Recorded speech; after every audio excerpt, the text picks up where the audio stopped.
Hi guys! Naisipan ko lang mag-ayos ng kwarto kasi gusto ko lang maging productive ngayong araw kasi wala akong ginagawa sa ngayon.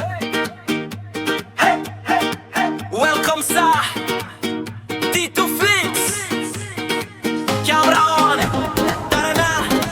Let's go.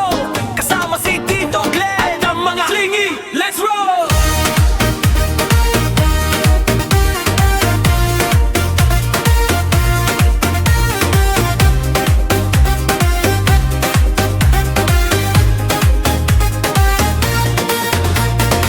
Bawat araw may bagong eksena, bawat lakad may kwentong kasama. Si Tito Glenn, laging game sa saya. Kasama ang aking mga tuwito, kumpleto ang tropa. Kwentuhan, tawanan, walang arte, mga ganap natin, sama kayo palagi. Tuksan ng kamera, simulan ang journey. Tito Flix, ang hatid, good vibes everyday. Kaya tara na, wag nang maghintay, i-click ang video, sabay-sabay. Like, comment, subscribe na rin. Tito Flix, let the good times begin. Tito Flix, sama kayo sa bawat trip. Tito Glenn at mga klingi, laging may saya sa bawat click. Tito Flix, good vibes hanggang dulo. Tara na, halina, Tito Glenn at mga klingi kasama mo. May adventure, may kalokohan, may tawanan at mga sorpresa. Kahit saan man tayo mapunta, basta kasama ang klinging saya na. Si Tito Glenn, bida sa bawat araw. Mga klingi, laging ready sumabay. At sa bawat video na ating ilalabas, Tito Flix, ang kwentong siguradong tatatak. Kaya klingi, tara na, sama-sama. Sa bawat video, tayo'y magsaya. Bawat comment at bawat click, nagiging kwento sa Tito Flix. Tito Flix, sama kayo sa bawat trip. Tito Glenn at mga klingi, laging may saya sa bawat click. Tito Flix, good vibes hanggang dulo. Hi guys! So, natapos din. So parang 2-3 oras din ako nag-ayos. Inayos ko din kasi guys yung mga wire ng desktop ko tsaka mga charger ko dito sa kwarto. So ito na itsura niya ngayon guys. Hindi ko naman binago yung itsura niya, yung pwesto niya. Ito yung sa work ko guys. Meron ako kasi guys monitor pero nasira. Buti na lang meron akong backup na ganito, yung portable na screen. Yan lang naman. Tapos inayos ko lang kasi guys yung mga wire dito para hindi sila nakalaylay talaga. So, ayan, maayos na siya. Yun lang naman. Pinakita ko lang naman sa inyo. Kahit nonsense. Nagluluto lang tayo ngayon. Wala akong ibang ginagawa. Hindi, nasa bahay lang.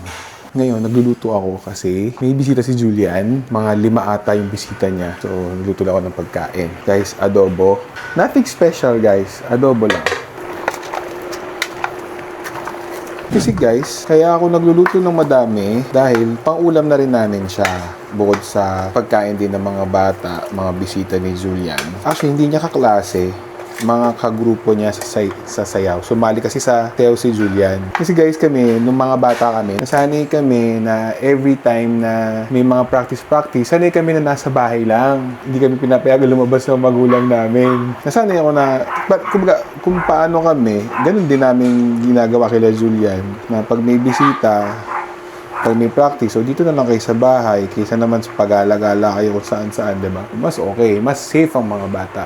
Kaysa mga magulang dyan na nag-a-agree, diba? Para mas safe lang naman talaga. Kaysa naman sa pakalat-kalat sa kalye, diba? Oo, magastos sa pagkain, pero ano mo yun, yung peace of mind, hindi mo naman nabibili yun, diba? So, mas okay na yun as long as alam namin na safe ang mga bata, diba? Ganun lang naman yun. Guys, eto, maluluto na, matatapos na. Ayan, adobo. So, nothing special. Kasi, adobo pa rin naman yan. Pero, don't you worry. Sa mga magtataka. Kasi, syempre, tulad, sabi ko nga, ako limit na sa protein. very bland na lang dapat ang pagkain ko. Guys, don't worry, hindi ako kakain ito. Meron akong sarili kong food. Nagtimpla ako sa sarili kong chicken breast na nilagyan ko lang ng herbs. Yun lang ang timpla nun, tsaka kalamansi. So, binabad ko lang doon. Then, i-air fry ko lang siya, guys. Then, pati mga gulay-gulay, ganun. Pero eto, guys, hindi to para sa akin. Don't you worry. Ayun, in-upgrade ko lang kayo. Luto na, guys. So, pwede na kumain yung mga bata. Pero, isa pa lang nga nandyan. Hindi pa kompleto ang lahat. May dadating pang-apat mamaya. So, ayun lang. Later! Hi, guys! So, wala tayong gagawin kundi magluto. Bahay lang kasi nakalive pa rin ako sa trabaho. Ano ba, lulutuin natin? Basta guys, ano to? Cream of mushroom, tapos chicken, something. Simple na ingredients natin, guys. Bawang, chicken thigh, cream of mushroom, dalawa gagamitin natin, guys. Straw mushroom, Campbell, baka naman. Actually, ko nga alam, guys, kung na-vlog ko na tong ano na to eh, tong recipe na to eh. Hindi ko maalala. Basta gagawin ko na lang ngayon. Para dun nga sa mga tao na nakapanood ng mga previous vlogs ko with regards sa medical condition ko, I'm still looking for a donor. 80% cooked dapat yung ano natin, manok natin. Chicken thigh fillet ang gamit ko, guys, kasi mas masarap.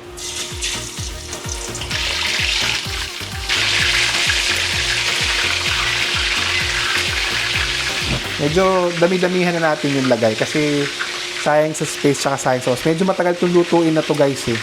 So, ayun nga, guys, tuloy ko lang. With regards to sa medical condition ko, still I'm needing a kidney transplant. And it's not easy na makahanap ng kidney donor kasi unang-una dapat perfectly healthy yung magiging donor. And may process kasi siya, guys. Syempre, unang-una, yung tao na magdo-donate is dapat willing. Tsaka dapat magka-blood type kayo, di ba? Kung may willing, mas maganda. Sa mga nagtatanong bakit hindi pa ako dinadialysis, sa situation ko kasi ngayon, guys, wala akong symptoms ng naidadialysis ako. Meaning, hindi ako nagmamanas, umiihi ako na malakas. Ang tawag kasi doon, guys, parang wala akong uremic symptoms. Pag may uremic symptoms ka na, which is, ang isa doon is yung pagmamanas, yung nagpapawis ka na ng crystals, hindi ka na umiihi, isa na yun sa indication na kailangan ko na ng dialysis. Ang gagawin lang kasi, guys, is uunahan yung sitwasyon na hindi na ako umabot sa pagdadialysis. Yung case ko, it's congenital and autoimmune. Meaning, guys, bata pa lang ako, meron na ako nito. Yung sobrang OA ng immune system ko, ang inaatake niya is yung kidney ko. Then, na-aggravate pa yung situation kasi nagkaroon ako ng stricture and blockage sa ureter ko. Nagpatong-patong yung nangyari sa akin. Sa buwan na ako, guys, sa ospital. Sa mga nagtatanong magkano yung bill ko, pwede na, guys, bumili ng bahay at lupa. Pero sabi nga nila, mas mahalaga ang buhay. Sabi nga nila, bata pa ako. And hanggat kaya nating i-extend yung buhay, is i-extend yung buhay. Anyway, guys, yung diet ko, guys, don't you worry, hindi ito ang pagkain ko. One of these days, ipapakita ko sa inyo kung ano yung mga kinakain ko. Syempre, ayokong madagdagan pa yung problema ko. Kaya, susundin ko na lang kung ano yung ina-advise sa akin ng mga doctors. So, ito, guys, yan, naprito na natin. Ayan. So, umpisahan na natin ngayon yung sauce lang to, guys. Di ko alam, guys, kung anong tawag sa lutong to. Chicken na may cream of mushroom. So, bubusan ko lang tong Campbell. Campbell? Baka naman! So, guys, maglalagay tayo ng Nestle cream! Baka naman, gamit na gamit ko na to eh. Sana naman mapansin nyo ako kahit hindi ako cooking vlog. And guys, naglagay na tayo ng Nestle cream. Since kasi may binili ako, guys, na broccoli, gagamitin na natin siya. Ayan na, itong broccoli. Sayang eh, kasi baka masira lang. So, ayan yung broccoli.